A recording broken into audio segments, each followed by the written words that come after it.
কোচবিহারের পুন্ডিবাড়িতে সেখানে টায়ার জ্বালিয়ে বিক্ষোভ শুরু করেছে তৃণমূল কংগ্রেস কর্মীরা।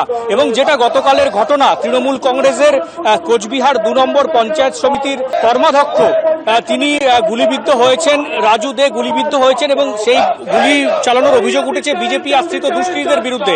এবং তারপর থেকেই কিন্তু আজ সকালে এই কোচবিহার উত্তর বিধানসভা কেন্দ্রের 3টি জায়গায় কিন্তু এই যে তৃণমূল কংগ্রেসের বিক্ষোভ কর্মসূচি চলছে। একদিকে যেমন এই পুন্ডিবাড়িতে চলছে, চকচকাতেও কিন্তু একই প্রতিবাদ কর্মসূচি চলছে এবং কুচবিহার উত্তর কেন্দ্রের বিজেপি বিধায়ক সুকুমার রায়ের বিরুদ্ধে স্লোগান উঠছে।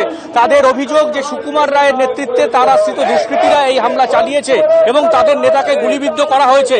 এবং আজকে সকাল থেকেই কিন্তু এলাকায় উত্তেজনা ছিল, যেটা সকালে দেখিয়েছি আমরা। দুটো গুলি, একটি গুলির খোল এবং তাজা গুলিও উদ্ধার হয়েছে ঘটনাস্থল থেকে। এবং তারপরেই কিন্তু বিভিন্ন জায়গায় তৃণমূল কংগ্রেস গতকালই ঘোষণা করেছিল যে তারা এই ঘটনার প্রতিবাদে জায়গায় জায়গায় উত্তর বিধানসভা কেন্দ্রে জায়গায় জায়গায় বিক্ষোভ কর্মসূচি নেবে।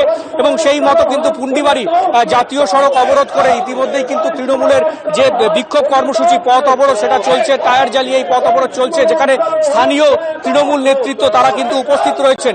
এবং তাদের দাবি, যতক্ষণ না পর্যন্ত অপরাধীরা গ্রেফতার হচ্ছে, শাস্তি না পাচ্ছে, ততক্ষণ কিন্তু তাদের এই আন্দোলন সেটা কিন্তু জারি থাকবে।